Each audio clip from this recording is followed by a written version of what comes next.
of this general adaptation syndrome. What this means is, in order to see a result, in order to be stronger, jump higher, be a better athlete, be more skilled, you have to put yourself through this this alarm phase. So this alarm phase is going to be fatigue, right? Your body is like, it's hyper aware, like, oh, something's going on. We're jumping a lot, we're lifting a lot, we're training a lot. And this is going to stem from resistance, some type of resistance training, right? You just came from practice, Jacob. So with that being said, right, that's resistance training, right? You jumped a handful of times, fast, slow, probably to different drills to work on different tactile positions and, to improve your team's game, your own individual game. That is going to fatigue your system. And then you're going to be in this exhaustion phase. If you don't reach this alarm resistance exhaustion phase, your body's not really stimulated enough to do anything. And this kind of relates to those kids that may go into the weight room, right? They do a couple bicep curls, do some light squats, maybe do some lunges, do some push-ups, try to do a pull-up, and they're done, right? Not too tired, kind of feel the burn, nothing too crazy, right? That's not really exhausting your body. But if you play 2 hours of volleyball, for sure, you're probably pretty tired right now. However, if you chronically live in this exhaustion phase, what ends up happening is you see the injuries, you see less, improvements. And this is where, if you're a middle school kid, you probably can remember when you started playing volleyball, you probably had no coordination, you probably didn't jump well. And then after a year or two of playing volleyball and being consistent, you're probably, wow, I'm jumping much better. I'm that much better in the volleyball court. And now you guys are sitting here wondering, like, where is that improvement still? I was able to jump, not touch 9 feet, and now I'm barely touching 10, right? Why am I not getting better? Well, it's probably because you're always in exhaustion phase, and or your training from the resistance piece isn't really targeting these specific mechanics of improving your jumping. 9 out of 10 times I see athletes live in the exhaustion phase. You're just tired all the time. You got school all day. You have volleyball practice the night before. You probably skipped breakfast. Lunch was, at noon, and you probably just had like Pop-Tarts and a piece of pizza. And then you had practice at 3 o'clock, or you did a training session. Then you went home, crushed some food, went to practice again, and you barely got 1,000 calories in. Coach JP, what's happening, man? What's going on, Mark? How are you? Good. Just getting into this. Right. So with this exhaustion phase, guys, if you're chronically in this fatigue state, you're probably going to see adverse results and find yourself with those nagging knee pain, hip pain, low back pain, not touching, the height that you want to touch. So this general adaptation syndrome, this gas theory, it's so important to understand from the sport piece. So like volleyball tactile ability, because the better you get, the less you have to do. And the same thing goes in the weight room, right? So you got to be conscious of how fatigued you are, how much recovery you're providing yourself, so you can see those results. So that's extremely important to understand what this gas theory means. So now, how does this all relate to improving your vertical, as well as maximizing what you're doing in the weight room? So you're not wasting time, you're not training, in a way that's not going to be effective. And, before I jump into this piece, I want to kind of show you, these images, right? So, number one, here's the first one, right? This is what a lot of people relate to with strength training, right? They think of this, my application to the 1,000 right? pound Loading up 1,000 pounds. We're lifting, we're going ham right now, right? This dude just hit 1,000 pounds, right? If you can hit 1,000 pounds, shouldn't you be more athletic? Right? That's an interesting question and an interesting thought. Next, if you think of what this guy lifting 1,000 pounds looked like, that took him like 7 seconds to get that bar off the ground. Now, if you look at this stud volleyball player, watch this clip. Watch this guy, how fast he jumped. If we watch this play, right? We just watched this replay right here.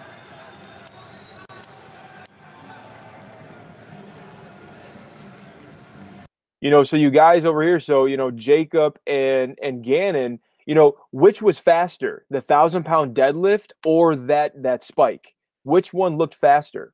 The spike. No doubt, right? So there comes a point where if you lift, like this dude hitting 1,000 pounds, if you train like this, right, you're not training like an athlete needs to train, because it took him 7 seconds to get off the ground, but it took this dude, what, maybe less than a second to get off the ground.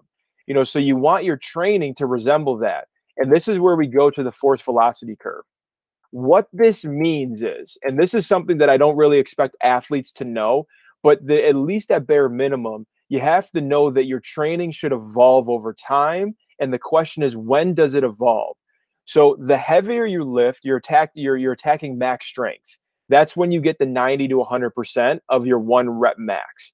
But usually in fit strength with Coach JP and I, we're usually keeping our athletes between 4 and 6 reps because we can prevent the injuries. We usually don't go to 1 rep because that's when we see an injury. But once our athletes will start to see, that max strength increase, then we start to change that level of training where we start to trickle down. And what this velocity curve means is the heavier you can lift, the slower you're moving. And you get to a point where if you're always moving heavy weight really slow, you're going to be a slow athlete, right? You train slow, you'll be slow. And this is where we want your velocities to increase once you're strong enough. And so the faster you can use a lighter weight compared to how strong you are, the better you're going to be. And you're more likely going to look like our dude over here, not this dude, 1,000-pound, but the guy that just hammered this spike. And this is this idea of what power is, right? Power, this is the equation. This is the key to athletic success. Power equals strength divided by time. So that just means how fast you are getting off the ground is going to be a combination of the strength you can produce and then how fast you can produce it and then redirect it into athletic movement. So that could be jumping or that could be moving left to right, right? So if you're always moving slow, you're just going to continually training slow habits unless you're an athlete that's really, really weak. So if you're an athlete that's really, really weak, we want you to get stronger while playing volleyball because now jumping and moving athletically will balance the two.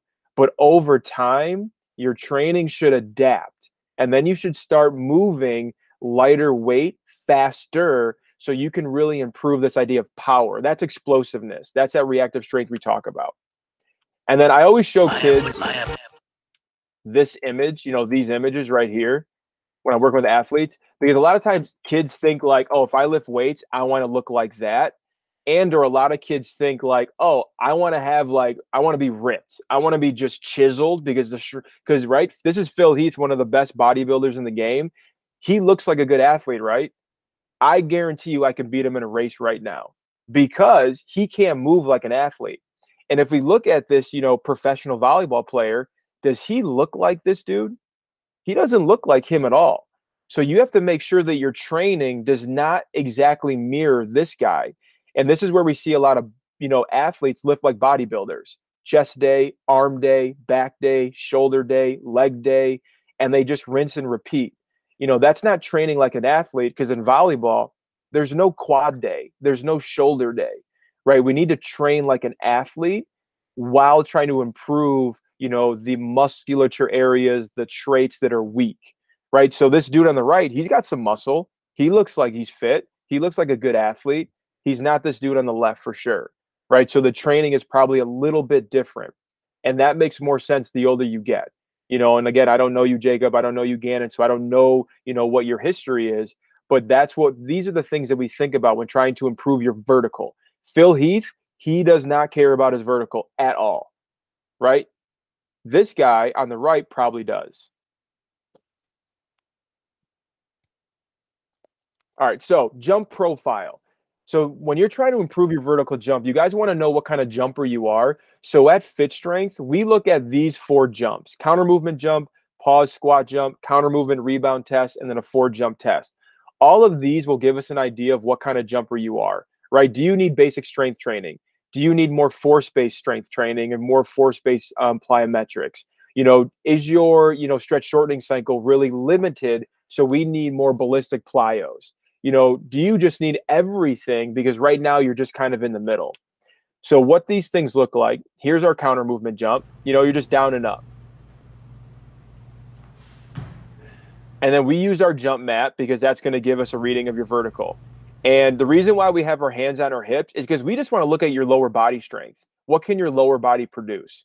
So it's going to be, if you use your arms, you jump higher. And if you don't use your arms, you won't jump as high. But at least with the hands on the hips, you're going to get an idea of what just your lower body can do. And to me, that's a little bit more beneficial because sometimes we get kids that have used the jump mat and they kind of cheat it. They do a pike. And that's not really, you know, giving a true measurement of your vertical. But when you put your hands on your hips, you really get an accurate measurement.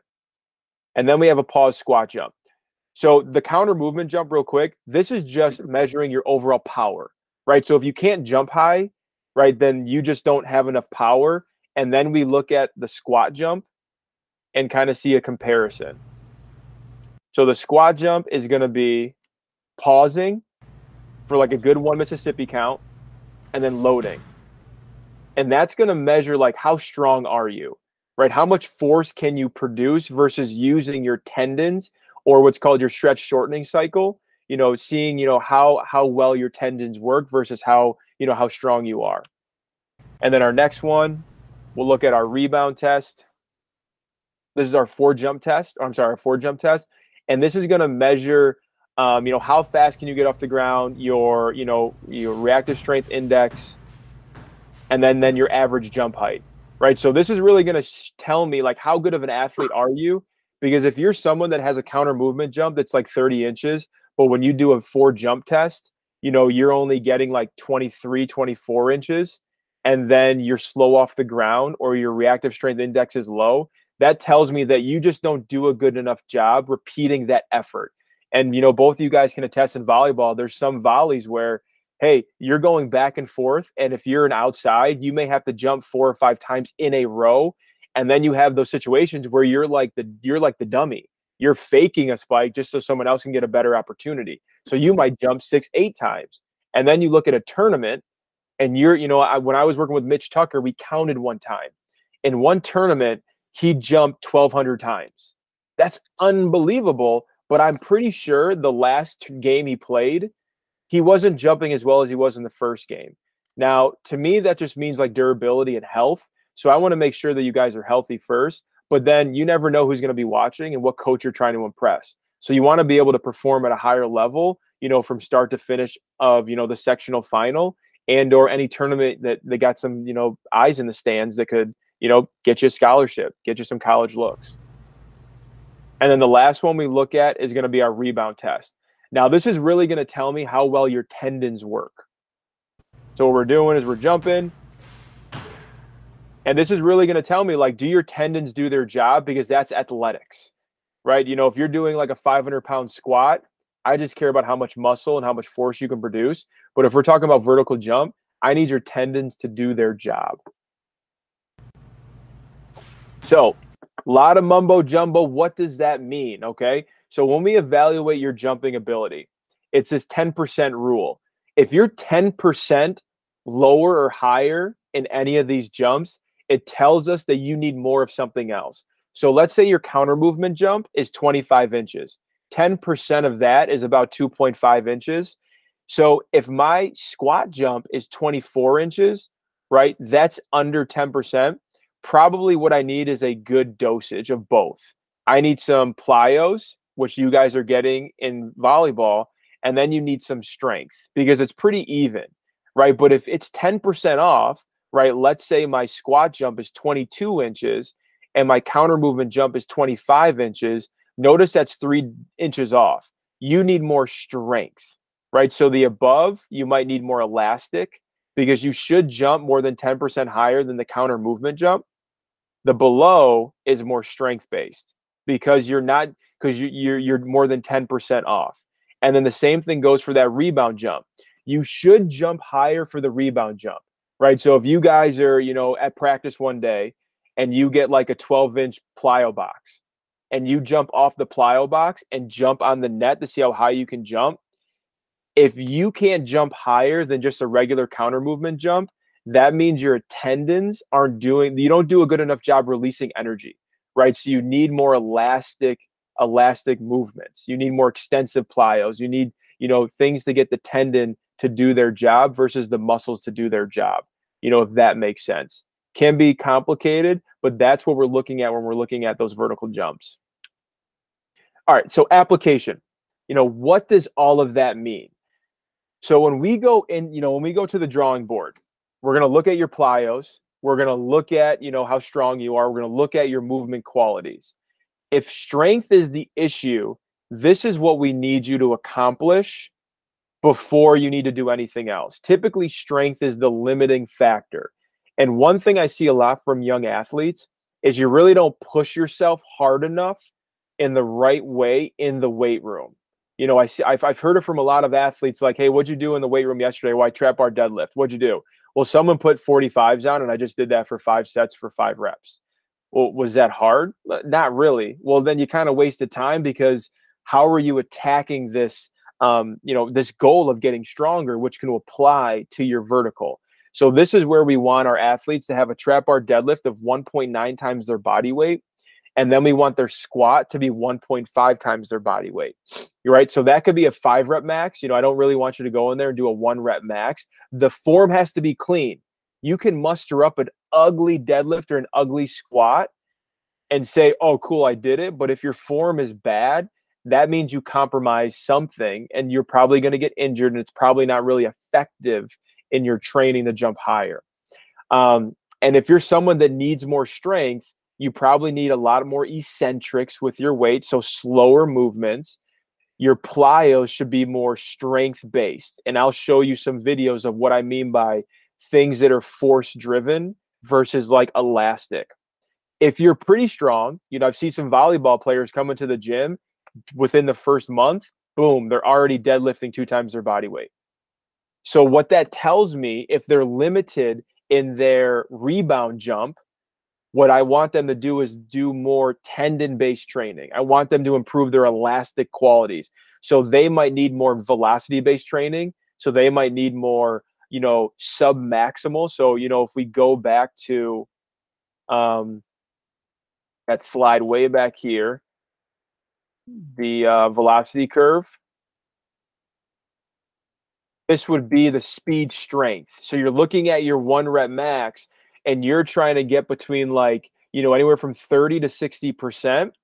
And then we would superset with plyos. And that means that you're strong enough. That means that, you're jumping pretty well, your movement's pretty well, and your limiting factor is just that rebound jump, right? You just don't do a good enough job using your tendons, right? So that's kind of what we're looking at. And then we want you to move really, really fast, because there is a time where too strong is too strong. So we don't always chase strength until you check off that box of being strong. And that could be looked at in so many different ways. All right, so what does our training look like? So what I really wanted to do for you guys in this webinar is give you something where you can literally go into the weight room tomorrow and try some stuff out. So you have a program, you have a plan, you have concept of proof. So, what we're telling you is effective to helping you improve your performance. So number 1 is movement competency. And what does that mean? It means, what do you look like when you're standing up? Does your butt pop out? Do you have a huge arch in your low back? Are you really rounded? Can you even reach overhead? How does your squat look? So that means that we're going to work on mobility, flexibility, mobility, soft tissue work, raise your heart rate, work on things like that to improve your position. And then we can improve your performance, right? If you can't move well, I'm not going to throw you into the fire and start jumping out of the wazoo, because you don't move well. You're probably going to get injured. And then we have tendon durability. So this is where we add in a lot of isos and extensive plyos. Isometrics, hold a split squat, hold a bodyweight squat, hold a push-up, hang from a pull-up bar, little things like that can really improve your tendon health and your stiffness. We do a lot of split squat variations. So your calf and your Achilles tendon has that snap and pop. So when you go to jump, you pop off the ground. And the extensive plyos are like A skips, B skips, pogos, band assisted pogos, different bounding variations that isn't all intense, but they teach your tendons how to absorb force and release force, right? Instead of using your muscles. And then you got to get strong, right? Pick a squat movement, a deadlift movement. We're big on trap bar because there's a lower risk, higher reward. I know a lot of kids like the straight bar deadlift, but we just see a lot of injuries with that with the low back. We see a lot of, hip limitation. And then you guys being volleyball players, if you're a Josh Cohn like who's 6'9", right? Him pulling from the deck is a little different than if you're a libero. We had Luke Hofer from McQuaid who's 5'8", right? They're different, So Luke could probably do a straight bar, but Josh, he's really tall. Straight bar might really inhibit his performance.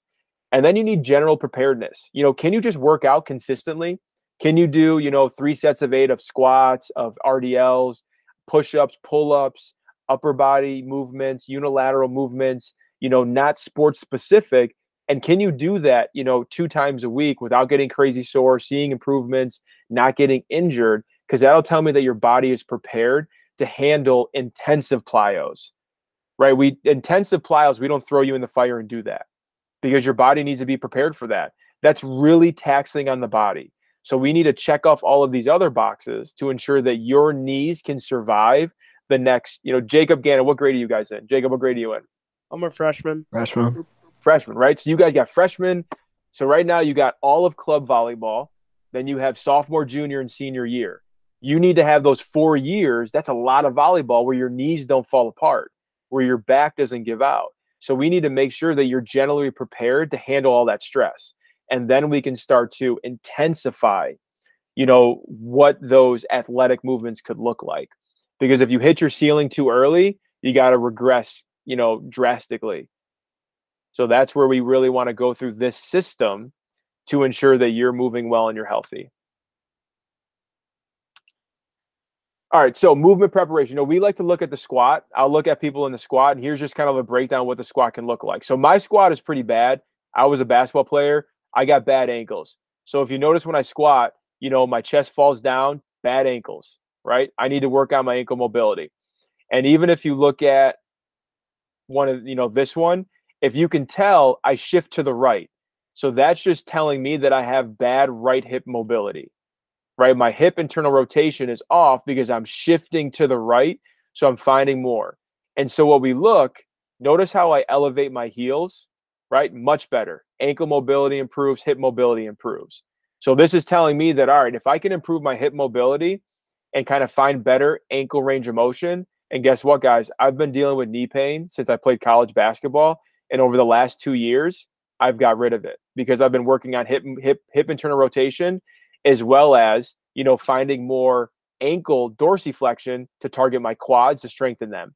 And I do a ton of posterior chain work. So hamstrings, glutes, all that lower back stuff. All right. So that's one thing that we look at.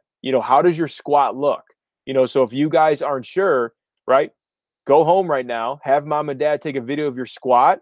And if even mom and dad are like, whoa, and they're not even experts in this, that's telling you like, all right, if I can improve this squat pattern by targeting the right areas, I'm going to improve my jump performance and reduce my likelihood of an injury. So that first one is movement preparation. And this is just kind of a depiction of how where you're starting is going to affect where you need to go, right? So if you're someone that's pushed forward or pushed back, meaning your upper body is leaning forward, leaning back, right? That's going to tell me that something's going on with your hips, your glutes. If you're someone that's got a huge arch, right? You're arching in the low back. You're neutral or you're really rounded. You're tipped forward. This is going to tell me, what do we need to do with your hips? What do we need to do with your thoracic spine? Because if you're a volleyball player and you're in one of these positions, let's say you're in this one, the big arch, you probably have some limited hip internal rotation and you probably have some knee pain, low back pain, right? Pretty common for, athletes that jump. So we need to find this neutral position, this stacked position, so you're not getting hurt and you can strengthen muscles that are going to help you jump higher, right? So we're looking at all of these different orientations. All right. So what do you guys need to do in your workout? So start to finish, this is what Coach JP and I provide for our athletes. The biggest thing that I see athletes are missing out on is preparing their body. So we will do various movements to prepare your body to train. right? We do these knee rolls that help improve hip internal rotation. So you're rolling a hip and external rotation. So you're rolling left to right. And then from there, that's going to improve hip internal and hip external rotation. Then we'll go into movements that continuously do that, but we add in way more, movement, right? So you're going left to right. You're finding internal and external rotation. This is really going to help get you ready to do athletic stuff.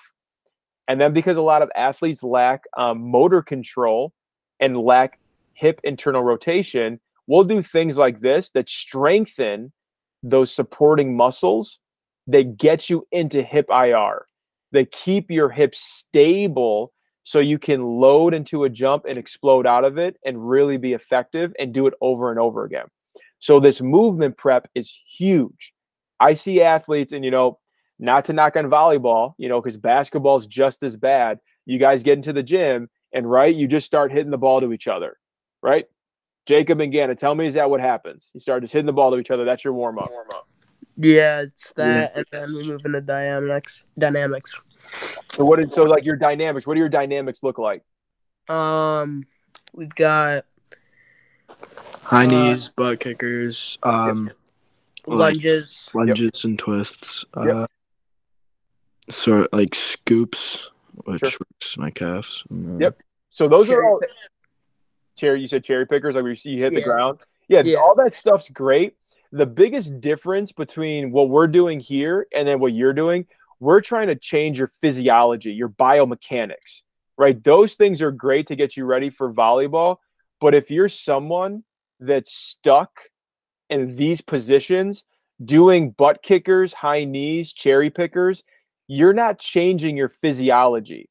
And then if you go into jumping and you haven't altered, if you can get into the stack position, you're still beating a dead horse of driving more force into your patella tendon or your hip, right? So the thing is with these movements, right, this could specifically target various biomechanical changes and adaptations that you need, right? So if you can't do hip internal rotation, you're going to want to do one of these movements so you can improve hip internal rotation, so you can jump higher, but load like bend appropriately, so you don't stress your knee all that much, right? So this is like that movement preparation, really changing physiology.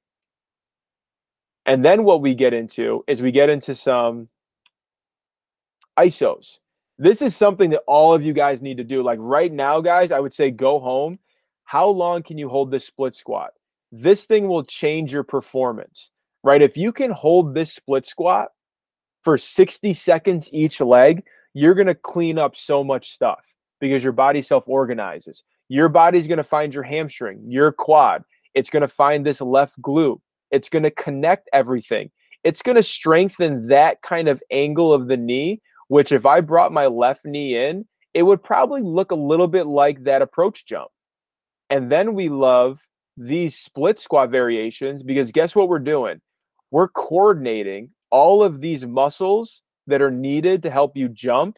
And then we're strengthening and stiffening this Achilles, this ankle, right? That's huge. That's what you need to have happen. You want that tendon to be durable so you can hit the ground, spring off the ground, and be consistent, right? So that's kind of like what we're targeting right there.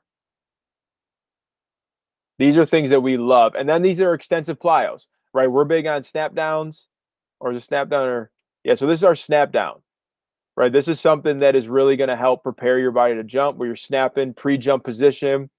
And we like athletes to hold it because some kids are too much on their heels or too tippy toe. Their back's rounded, telling me that their hips are not where they need to be. The ankles are stuck, right? This is great stuff to really prepare the tendons to do athletic stuff, especially if you're going to spend 2 hours jumping. You want to prepare those tendons. And then for you guys, learn how to skip. Power skips are great. These things are amazing to improve your jumping, right? You're really working on that power output.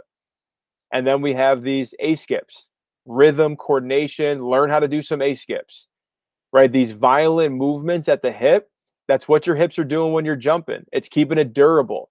And that's what's huge about these extensive plyos. It's like conditioning, right? You guys tell me, like, when you first started playing volleyball, I bet your shoulders were crazy tired because constantly. But do you guys get tired of doing that anymore? No, not really. Right, because your body's used to it, right? That economy, you made some money doing it. So it's easy. Same thing with these skips. It keeps your tendons and your hips durable and used to that rhythmic motion. I've never seen a bad athlete that can't skip, right? So improve your skipping, you're going to improve your performance. And these are other variations. We got pogo hops, we got skater hops for you guys that are, liberos, or even if you're someone that's, a middle and you got to do one of those crossover steps at the net and then turn and block, right? These are great to improve. And they're building that extensive durability of the tendons. And this is another one of our favorites. We have these single leg pogos with a band. Really improving. You can see it. Right. So that's that quick movement. That's loading the tendon. And that's the stuff that's great to help improve knee health, but also explosiveness. Like I said, if you're an athlete that's limited in strength, these are all the movements that we do to improve that force ability, right? So we have seated box jumps, we have trap bar deadlift jumps with weight, we have seated box jumps, right? So if you guys go in and you're like, listen, my squat is low, it's not even 1 times body weight, my trap bar is not that great either, you probably need these kind of plyos because you got to learn how to use your muscles when you jump. And then increasing your strength. Like I said, we're big. These are 2 of our staple movements. Trap bar deadlift. This is Rob Evangelista, AGR at McQuaid, going to George Mason, right? This is during the season too. So a kid that's had a lot of knee pain, right? He trained twice a week during the season, minimal knee pain throughout the season, crushing it right now in club, getting ready for next year. And then we have seated box squats. Love these because they help with the hips, but also teach you how to produce force, right? So this is something that's great to help improve your strength.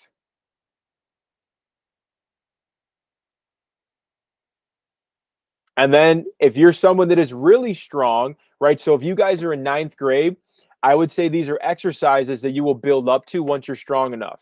But we have trap bar high pulls. Love these. We have a hang high pull to really work on different movements. And for some of our athletes, we'll do some Olympic variation. A lot of our seniors, a lot of our college kids, if that's what their program entails. So these are all things that you work towards. I would say that you're not, I don't know you guys, so maybe you're there yet. I don't know what your training program looks like.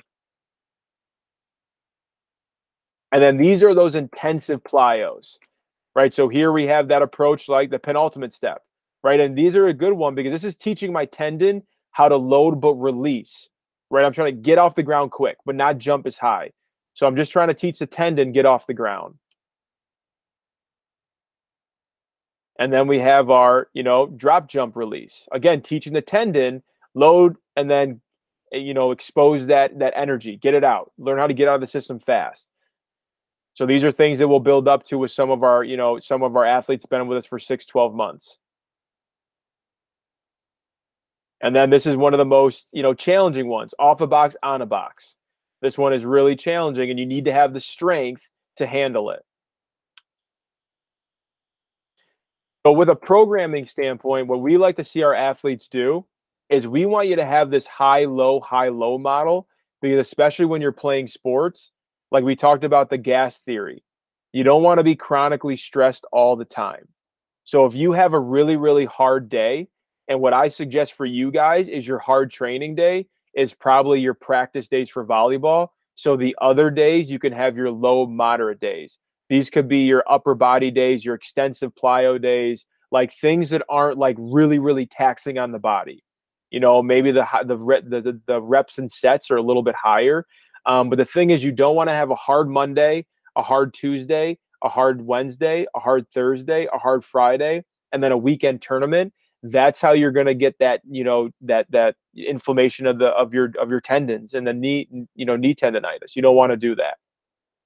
So we like these days that are really, really hard and days that are low and moderate. So typically more upper body focused, and the lower days, the high days, are your lower body plyo days focused.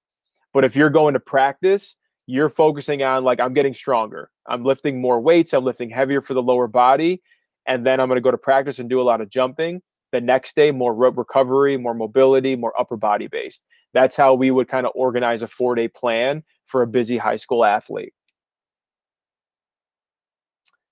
And then just to wrap it up, this is something that I think, this piece is important. All this stuff is going to play a role. Like, you got to know that reps and sets matter. 12, 20 reps is different than 2 to 5 reps. If you lift heavy and your form is good, you're not going to crush your performance. It's actually better to lift lower reps when you have to go to practice, because these higher reps are going to make you super tired and sore. And that's where you could get injured in your sport, because your muscles are beat up, they're exhausted, and they're sore, right? So when we have athletes that are in season or going right to practice, we'll usually stick between 4 and 5 reps, just so we're not over fatiguing them. And then you have to move well. You just have to move well. You have to squat well. You have to hinge well. You have to push, pull, have rotary core stability. You have to be able to do upper body movements well, pull-ups, landmine presses, pressing with one arm, rowing with one arm, being able to rotate, right? These are all movement competencies if you want to jump higher. And then recovery, nutrition, and sleep. Like, you guys have to recover. You have to have days where you're chilling. Like, doesn't mean you don't do anything. It's maybe just a light skill day on the court, not jumping like crazy, doing some soft tissue work, some foam rolling, some stretching, not gassing yourself out. You have to eat food. You guys want to jump higher and gain weight? Eat food, without a doubt. If you don't eat food, you're wasting time, right? So if you guys have only had 2 meals and it is now almost 9 o'clock, you wasted time today, because your body has nothing to fuel itself off of, right? If you don't eat, your body can't grow. And then you need to sleep, right? Sleep is just as important. So before I open up for Q&As, what I want to give you guys is, if you guys want to come into the gym, I'll give you guys, you can talk to mom and dad. I have your emails.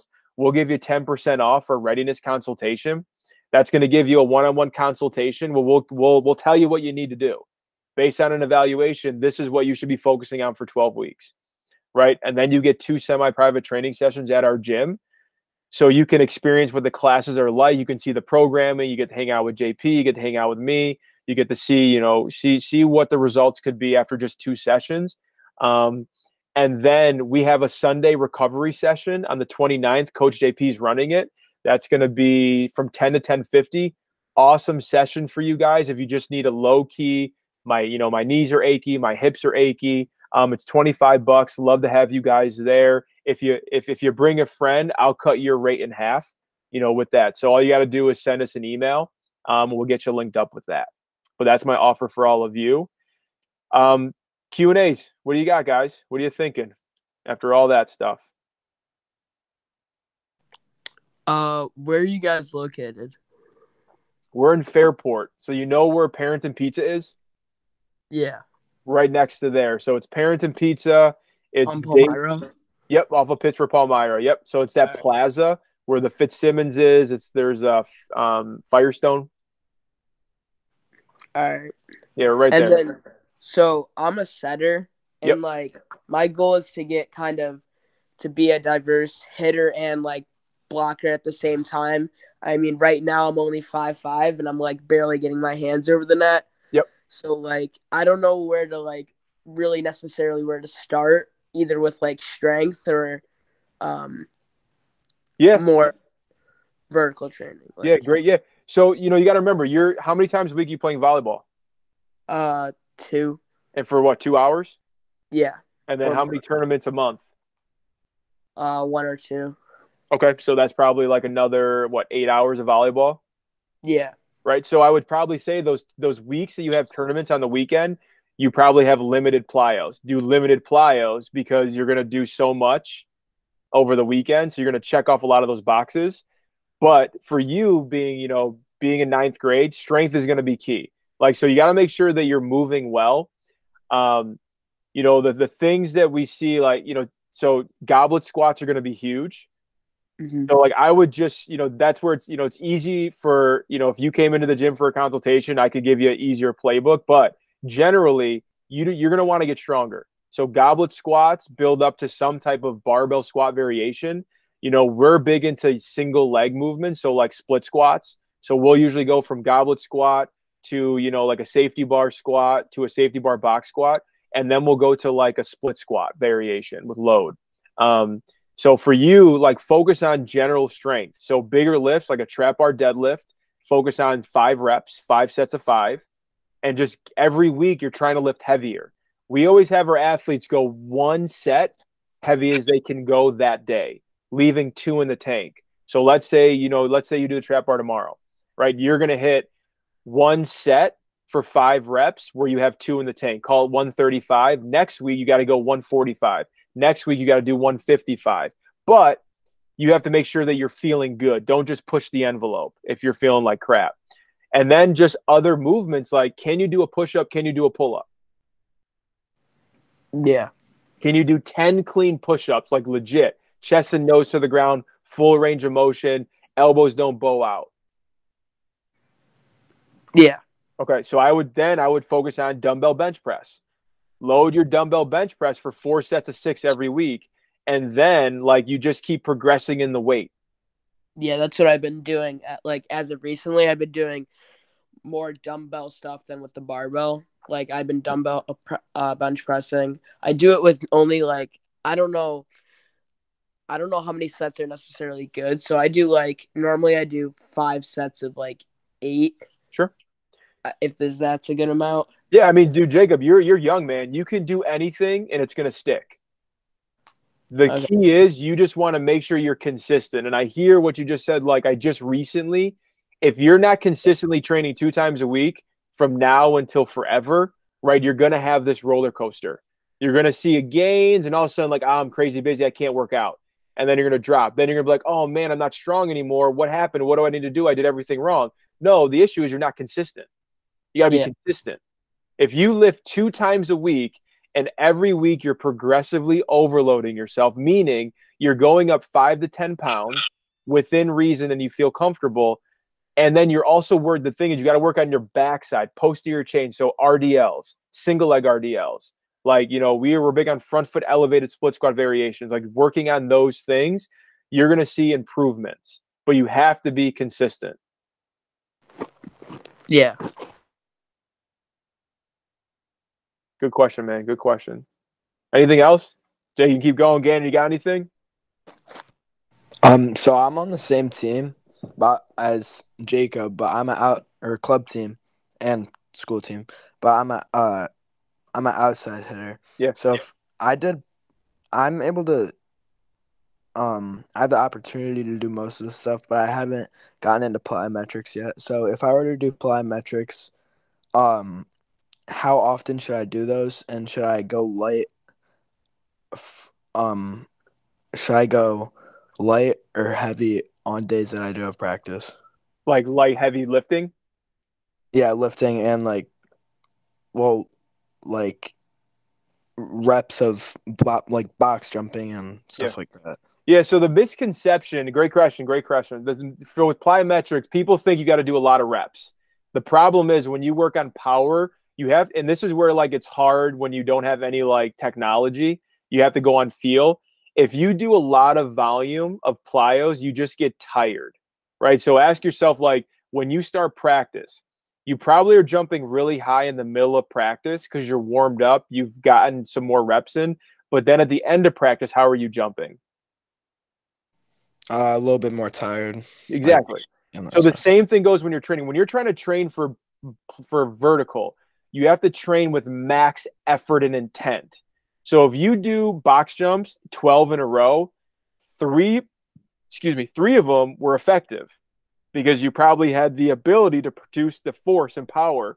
The other 9, you wasted time again because you just got tired, right? So that's the key. Like when we do plyos at the gym, we're doing 3 sets of 4, maybe 3 sets of 6, and that's if we're unilateral. So if we do the skater hop, right, we might do 3 sets of 8, and usually if we get up to like the 6 or 8 rep ranges, we're adding in a medicine ball or a resistance band. We're not going to go, unless it's an extensive plyo, we're really not going to go like 20 reps because we're just tired. So if we train tired, you're going to be tired. Right. So when you do plyos, it's a tough question because you're volleyball, you're jumping so much, and this is where it's always a trial and error. I would probably say that if you're going to do plyos, you're going to want to do them probably 4 days apart. So call it Monday and Thursday. So you have the rest. But if you have a weekend tournament, you probably wouldn't do much plyo training Monday or Tuesday because you're probably pretty gassed. So Monday should be more of a higher volume lift day because blood flow is good. Tuesday should be more of a stress, like building into more strength. But if you have practice that day, I would only do some light extensive, or you do lower volume plyos because you're going to jump 2 hours. And if you're not going to take pride in eating and drinking water, then a lot of that goes to, goes to poop, right? Goes to SHIT. So that's just where, like, you have to make sure that you are recovering. And I apologize if, Mrs. Brown, Mr. Brown, or Mr. Nicola is on this call. If I just spelled out a curse word, I apologize. But this is where you really need to manage your recovery piece. So perfect world, I would probably say like Monday, Thursday, throw in some plyos. One day is going to be more intense. So it's like seated box jumps, box jumps. And the other day is going to be extensive based. And then lifting wise, like you want to lift heavy for one of those days, if not both. So a heavy trap bar day, a heavy squat day. Okay.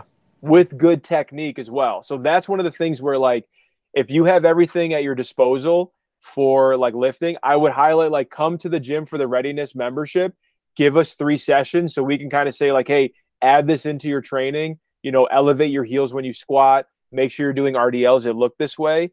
Because a lot of times I love hearing kids that are doing their own thing in the weight room or at the Gold's Gym or at home. But a lot of times, like, right, you're doing squats, lunges, step ups, split squats, rear foot elevated split squats, and then like that's it. That's a lot of quad stuff, right? So you want to make sure that you're doing like trap bar deadlift, split squat, single leg RDL, upper body push, upper body pull, ab, right? So that's more of like that athletic all around programming. Yeah. Thank you. Cool, man.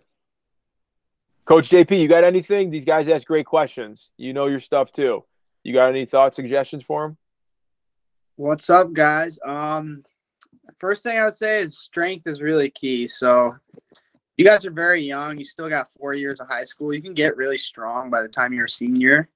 So I'd say strength is really the key. I'm sure that's what you guys need the most. And then also thinking, as far as in-season goes, a lot of kids will either refuse or just don't lift in season. And I think Mark knows this better than me, but I think it's about a month you lose your peak force.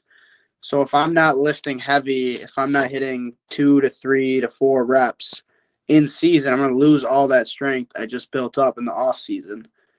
And obviously you're not going to jump as high. So that's another thing I would add as well too. And then recovery, just like you said, make sure you're getting 8 hours of sleep. I mean, sleep is the ultimate hack. You guys gotta sleep. I know it's hard with phones and TVs and stuff, but sleep is very important as well. Yep. And then you lose, like in 14 days, you lose power. So strength will stick around long enough, but power dwindles away quicker. Right. Jacob, again, anything else, guys? I have one more. So, like, yeah. So should the whole, like, the way you should plan your week, is it more of I'm doing something every day, but some days it's just like minimal, or there's some just days off? Like, is it doing something every single day? Yeah, I have one. Yes, I have awesome question again. Yeah, 100%. When I tell kids like take a day off, I never mean like do nothing. That's like the worst thing you can do, especially if you're injured too, right? So if you guys got some knee pain, don't take 3 days off and do nothing, because the best thing for, reducing inflammation is blood flow, right? There's that myth, that RICE method, rest, ice, compress, and elevate. That actually has been debunked. The story derived from a dude cut his like finger off, and the only way that they salvage his fingers, they put it in ice, and it preserved the finger, and they were able to sew it back on. So everyone was like, oh my God, ice is amazing. It's going to solve everything. However, ice is going to it's going to inhibit the good stuff attacking the tendons to feel better, right? So that's where back to your question, Jacob, yes, you want to have like a couple intense days and then the other days low and moderate. So if you look at this, it's like dynamic prep activation. So soft tissue work, foam rolling, stretching, mobility, some, isos, some light extensive plyos, right? So you can do like some, A skips, pogos, med ball, lateral throws. And then you can do like more of an upper body session, because intensive for athletes is the lower body. You guys can do more with your lower body because of your sport than you can with your upper body, right? So the lower body days are your more intense days. The upper body days are going to be more of your like lighter days. But right now, Jacob and Gannon, right? You guys are young. You don't have to think that detailed.